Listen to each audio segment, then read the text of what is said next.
All right, welcome to our next episode of us doing family history. Yeah. Whatever it's called. Um, all right, well, to recap, they moved up to Clear Creek and they had a basketball team and an orchestra, and they sound like him and his brothers had like a lot of fun up there. And then and I guess we're going to tell them about our trip up there. Yeah. So we just recently went up to Clear Creek and explored it all up there, and that was a cool time. Let me show. Sweet.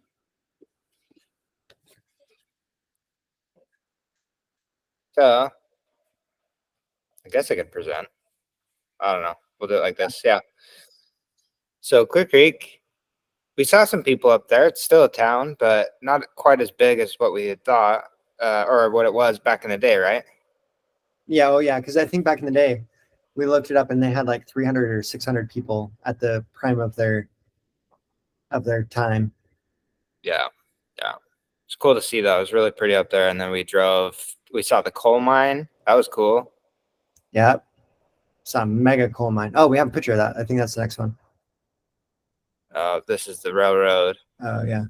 Oh, dude, because I think that railroad is the original railroad, and it's worn away underneath it, and so those tracks are just sitting there, floating over air, like it's an accidental bridge over the creek now. That's wild. What did we read about the garage? Was this the type of garage they were talking about? Oh, well, at some point they buy a Model T and they have to, So I think that's like the next paragraph. They buy a Model T and have a garage for it or something. Yeah, so we saw there were two parts of the mine. The bottom part, closer to Clear Creek, was at the bottom of this hill. So then we found that was where they drop off the coal on the railroad track and take it out. But and then we drove up the canyon. There's this big old water slide, conveyor belt for the coal, and went all the way up to this place. And this is where the coal mine. There's an entry point into the underground where they're mining it, and it looks like this is a big old processing factory or something, and it's pretty crazy. Yeah, that was this. I think this mine was slightly different, because I believe that this one, opened up in the 80s, but it's like really similar. And the other thing is like it goes in for miles, miles and miles. It's so wild. And he mentioned footprints in the dinosaur footprints fossilized. I don't know how that even happened, but solidified into the sand or sandstone or whatever. But those are in the ceiling of the mine. That's so cool. Yeah, I think we'll read about that in a minute. Oh, gotcha. Okay. So the length of it is 4.5 feet long. Holy cow. Those are huge.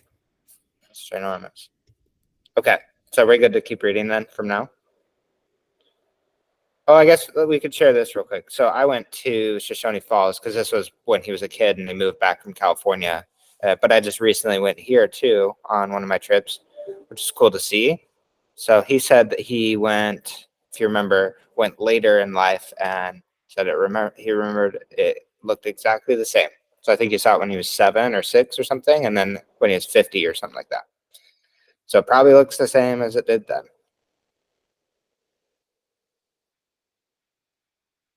Guess we'll move that up here. Okay, are we ready? Yep, I think we are. Great. Yeah, that looked way cool. That's a huge waterfall. I don't think I've ever been up in that area. Okay, so the Hansen brothers had a basketball team and they were hard to beat, and no one ever did. No one ever beat them. Now I'm going to tell you about how I started to be in the business that I'm in and the business that I've made my living with all my life. One of the principals of the school in Clear Creek was a painter and paper hanger, and he hung paper and painted all around town on weekends and during summer vacation. He asked Lynn to help him, so Lynn started hanging paper and painting with the school principal.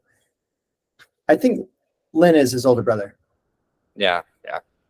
So he went on for a couple or 3 years working with this man. And after the man left town, Lynn more or less took over the painting and paper hanging up there for the Utah Fuel Company. So I guess that's the company that they all worked for. Basically, like I think everybody in town basically worked for like one giant company. Wow. What is paper hanging? What is that? Is that when Oh, they like glue it onto the stuff or what? yeah, like wallpaper. Basically like hanging up Oh, wallpaper, gotcha. which must have been a much bigger deal back in the day because I don't know if that's a thing really that people do anymore. Yeah. As I remember, I think he painted and papered every house in that town. And of course, while he was doing all this, I followed him around and helped him with a little bit here and there, pasting the paper for him. I wasn't more than 17 years old. In about 1920 or 1921, Dad bought a Model T Ford. So that's like 100 years ago. Over Great. like 102 years ago. As I remember, he paid $600 for it. It was an open touring car. It had a top you could put up to keep the sun and rain off, but it didn't do too good of a job at that. So yeah, like that. Yeah. Dude, like is that a one-person car? Like how many people can you fit in that thing? It looks like it might have a back seat. What is that? Yeah, man, there must be. And look at the little rear view windows and like the bike tires. All right. Wonder how heavy. I wonder if like three people could move that thing. Probably. I don't know. That's crazy. Okay. Cool. It wasn't that long after that until the older boys bought automobiles, and most of the guys around town were buying cars. We could run back and forth to Price and Soldier Summit or even into Salt Lake. When the first snow came towards the end of October, the cars had to be put into storage, and we would be lucky if we got them out of storage before the end of May. So 6 months out of the year, basically, or something, they're just in storage. And they're back to horses. Yeah, I guess. Yeah. Like, yeah, or walking. I don't know what else you'd be on. There was Jeez. no maintenance on the roads at all, and you just had to come and go when the snow melted and roads were open. The only way in and out of town then was on train. The train would come up 2 or 3 times a week. So I guess if you have a train, that's good. Yeah. To get the coal that was being produced. When it came up, it would bring a passenger car and produce car and bring mail and supplies for the stores. Because we were more or less isolated, we had to make our own fun. We would do a lot of sleigh riding. Some of the boys around there had skis and did some skiing, but of course not like the skiing that they do today. So I don't know, like going on skis just like down a hill, like 20 yards or something. I don't know. Yeah. Um, let's see. Another thing we did, there would be a man who would come on the train once a week, and he would bring a motion picture with him and his own hand-turned projector. He would project the film in what we called the Finn Hall.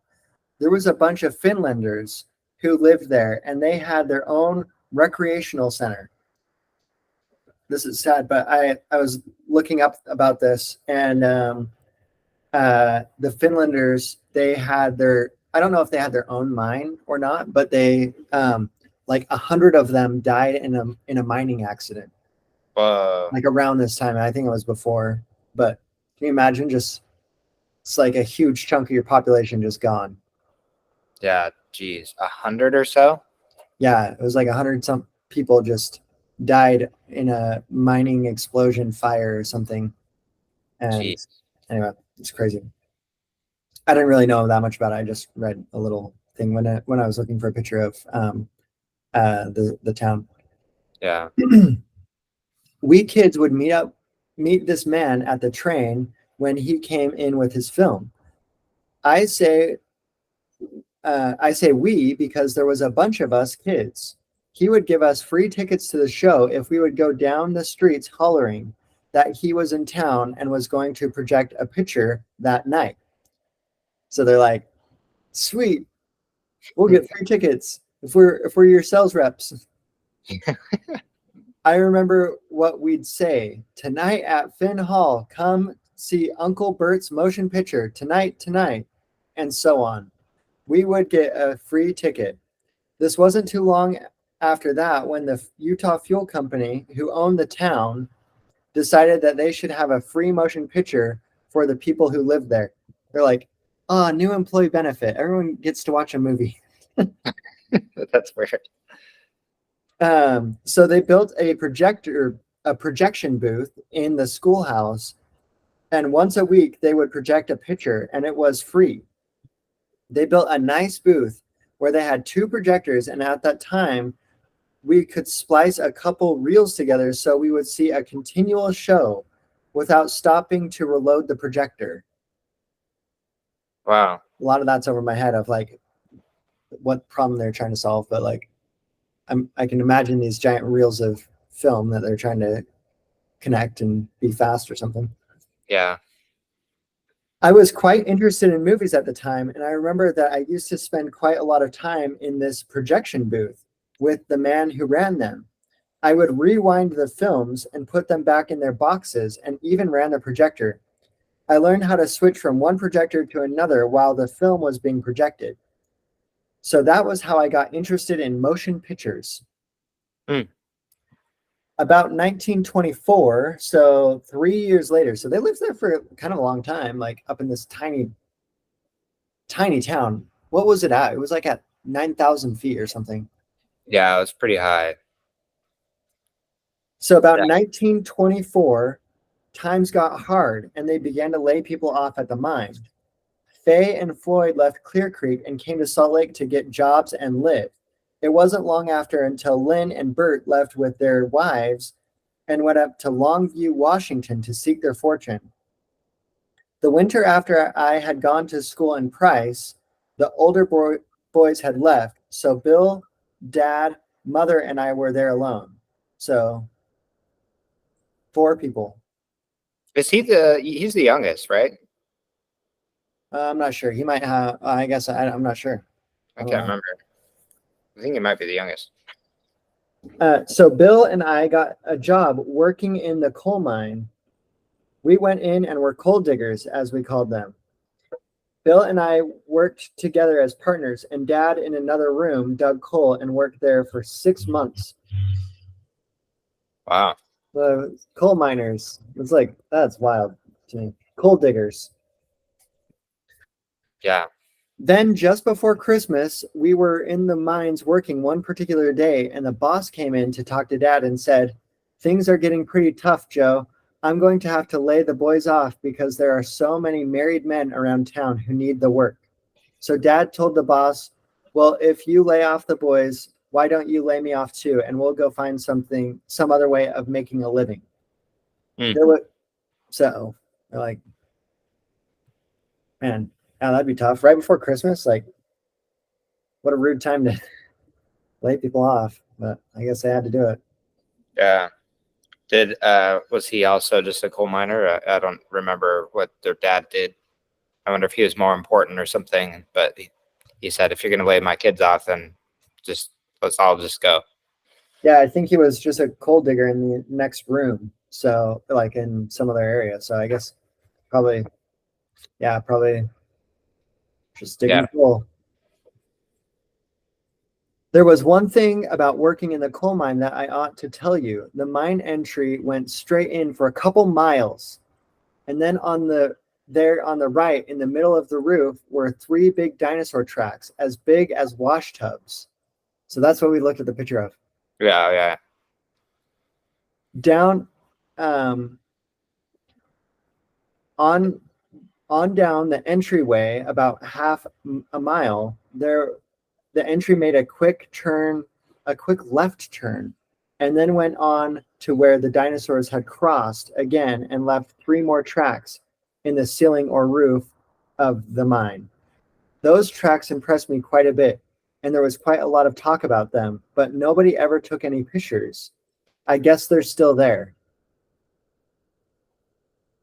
So they're on the roof. So maybe all of the peat moss was there compacted or whatever, and a giant dinosaur went and walked on top of the peat moss, and then rock filled it in, and that's how the impression got there or something. Yeah, because coal is like old live plants and stuff, right? It's made from compressed old, what you're saying, peat moss or Yeah. tree, whatever else. Yeah, it's like trees and sticks and kind of like whatever ends up at the bottom of a swamp type of thing is that, as I Yeah. understand.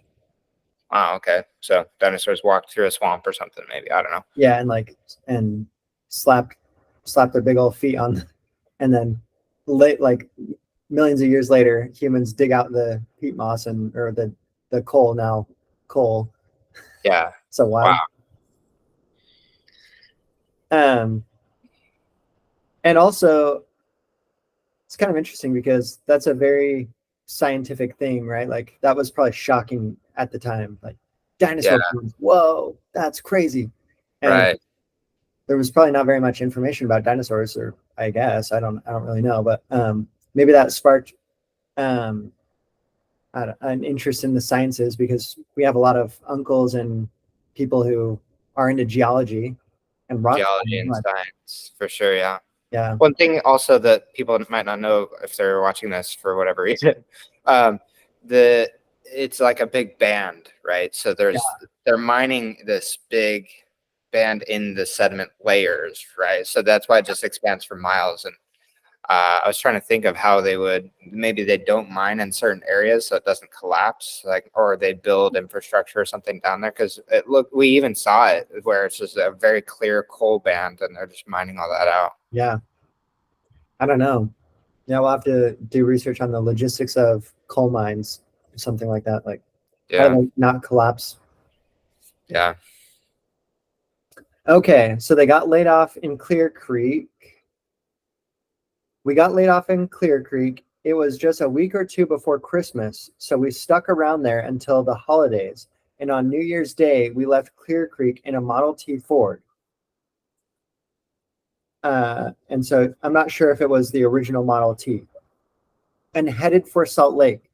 The roads were not broken. We left at 4 o'clock in the morning for Salt Lake, and we took scoop shovels with us. We went along about where Schofield Reservoir is now. We would have to shovel up 2 or 3 yards ahead of the car, and then we'd get back in and make a run for it and go a few more feet. Oh my To make gosh. a long story short, we got into Soldier Summit that night after dark. Wow. So it's like at least 12 hours of to go like 10 miles or something like that. Yeah. Like a mile and a So half. yeah, that's crazy. And they must have taken the car out of storage because they stored it there and they only used Oh, it in the summer, so they had to pull it out. And that's probably what they, because yeah, you don't drive those obviously for that reason. It's so slow. You just take yeah. the train or whatever. Yeah, I don't know. It's interesting. That's crazy. And like, what did they even bring with them? That Model T, like you could bring a sandwich. Like you could even put a like a no luggage. Yeah, that's crazy. Man, that's just wild. Um, okay, so they didn't get up there until after dark. We got a room there that night. The next day, we came into Salt Lake, and you would believe that it took us almost all day. So the next whole day was going from Salt Lake. Oh, I put a map of this on a. Oh, gotcha. Okay, let's show. I remember it was after dark when we got there, and we headed for the apartment where Floyd and Nora lived. We stayed with them for a few days. So that's 117 miles, and it took them like 48 hours. Yeah, I mean that's kind of good time. It's obviously just compared to today, that's nothing. 2 hours, but that's a lot of distance if you're just driving, I guess, with the old car. But With that old car in the like I wonder how bad it was in that Spanish Fork Canyon, because yeah, that maybe that was more traveled, but that road is just a rickety. I imagine 100 years ago, that road just being this rickety, tiny thing. Yeah, it's steep too. It's not. It's a pretty big elevation difference. Yeah, and then once you're in the valley, I bet it was probably easier, but it's Yeah. pretty wild. Cool. Yeah, and it's going to show that house, I think, next here soon.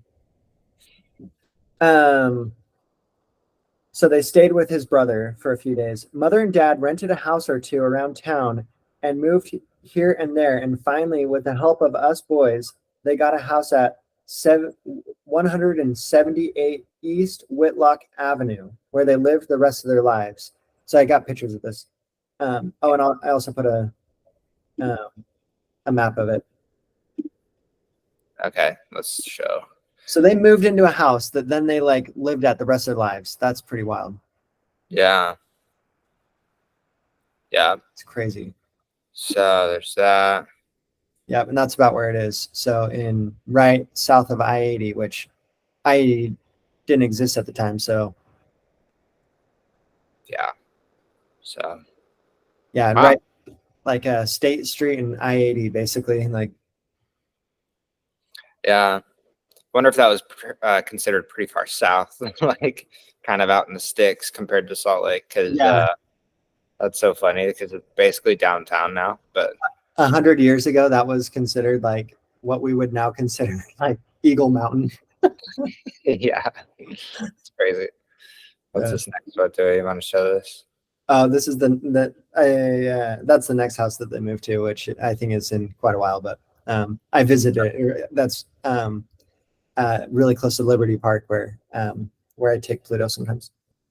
Okay, cool. So anyway, I think that's all for that the presentation. One summer, soon after they moved into that house, they got a job with a dry farm rancher out of Rexburg, Idaho, and spent the summer up there working on the ranch. I have no idea what a dry ranch is, but a dry farm rancher, I don't know. Maybe it doesn't have irrigation or something. I don't know. Yeah. Oh, yeah, probably. Dad would go work with the team, and Mother would do the cooking for 4 or 5 men. I got a job there, and you won't believe how much money I made. You worked 6 days a week from long before daylight until after dark, cutting wheat on these big, huge dry farms.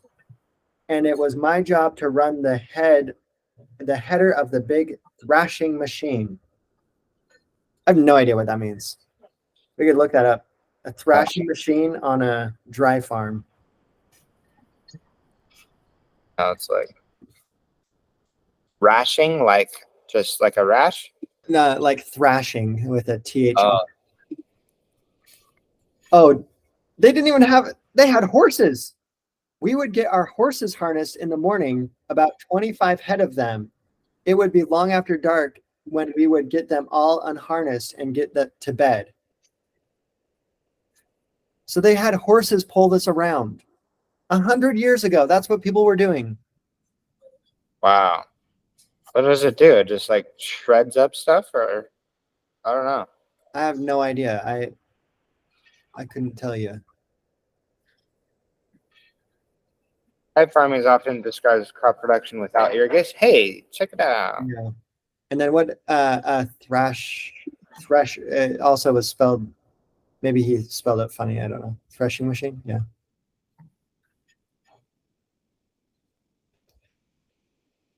That threshes grain. It removes the seeds from the stalks and husks. It does so by beating the plant to make the seeds fall out. Okay. Well, it took 25 head of horses to do the whole operation. Wow. Well, oh, dude, look up the pay conversion of like time, because this is 19. Guess how much they got paid per month? I don't know. $30 a month.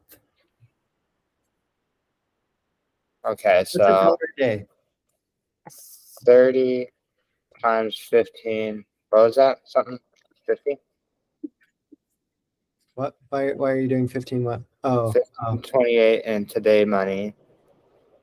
So they only made like $465 a day or a month? Yeah, I guess. When he said you wouldn't believe how much money I made, I was thinking he made a lot of money, but maybe this isn't quite correct or something. But I don't know. Yeah, that seems like maybe the purchasing power was a lot more back then or something. I don't know. But wild. Okay. I didn't say $30 a day. I said $30 a month.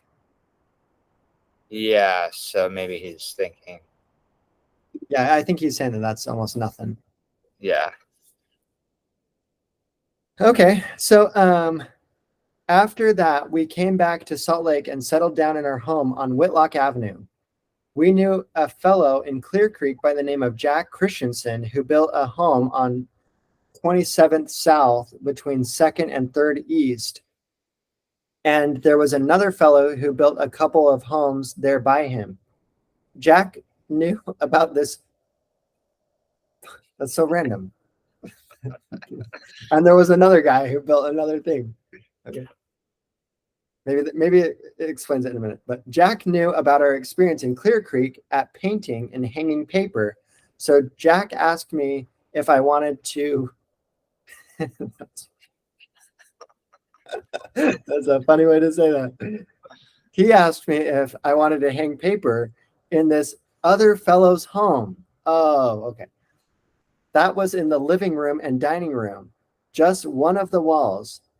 I figured I was free for hire, so I thought I'd do it.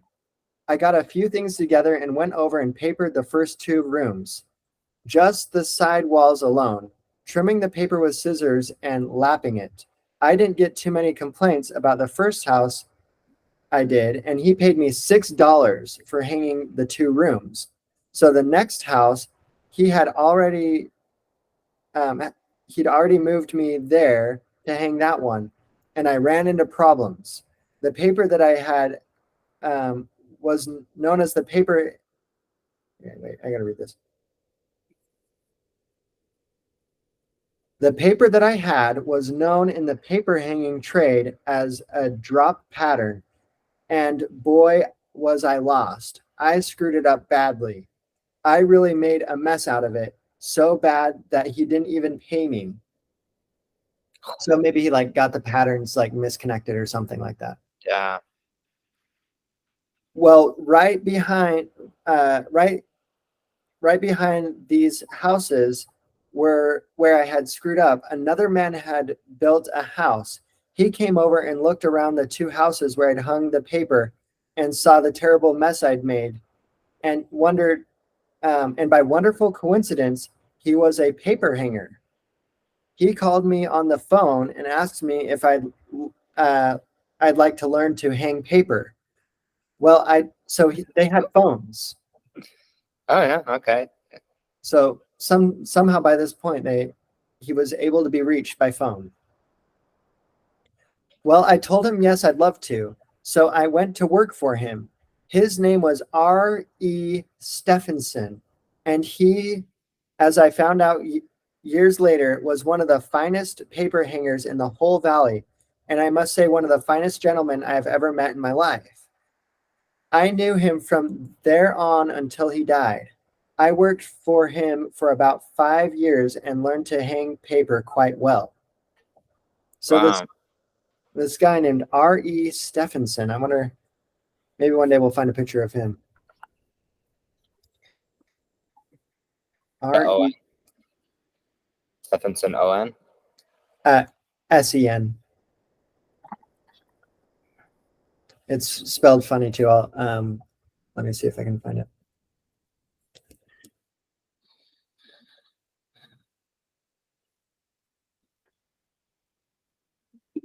Oh yeah, I think I found it. Oh yeah. R.E. Stephenson. Wow, did this guy live? No, this can't be him. Paper hanger. Finest gentleman you know. That's cool that he did that though. While you're looking, I mean, he saw a mess, like a bad job of paper hanging, and then he reached out and wanted to, like, maybe he thought it was a good effort or something and was looking for employees because it sounded like he had just moved there or something. And I don't know, but that shows that yeah, it's kind of a cool gesture to do that. Yeah, totally. Like he probably saw like, oh, even though you messed this up bad, you've got promise. Yeah. That's cool. All right. Well, let's read.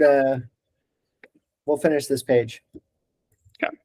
When the Depression hit in 1929, everybody was having a pretty tough time, but we managed to get along reasonably well. Bert and Joe had gone to work on the streetcars. Floyd had a job in an automobile parts department, and I was barnstorming around here and there, hanging paper wherever I could. I have no idea what barnstorming means. In 1930, I managed to buy a new 1930 Model A Ford. About this time in 1931, Dad got a job with a road contractor up in Island Park, Idaho, and he was hired on as a stonemason. There they were to lay rock and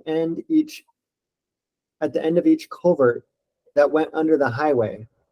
So I decided I better go up with him. So along about July or August, Dad and I went up to Idaho to work on this road. So 1931. So this was, oh, I don't know. We've passed kind of a lot of time. What, basically 10 years in this. Yeah. The Depression, and I looked at barnstorming. It looks like a form of entertainment. It looks like it says which stunt pilots perform tricks individually or in groups on like called flying circuses or something. But maybe it said another definition is rural districts giving theatrical performances often in barns. So maybe he just performed since they would sing and dance and do whatever else. Maybe he was like having fun. Yeah, and they would go do performances in barns and maybe see if they could make some money or something like that. Yeah. Yeah, that makes sense. I found a picture of a model A Ford 1930. This is a great one. If you want to share Yeah. It's a good looking vehicle. Wow, that's pretty sweet. Yeah. So he was able to buy one new. That's pretty impressive. Yeah, for sure. And from hanging paper. So. Yeah. Well, pretty cool. Yeah, that was awesome. That was a cool chapter or part of that book. Yep. Alrighty. Well, we'll do this again next week. Sounds good. Adios.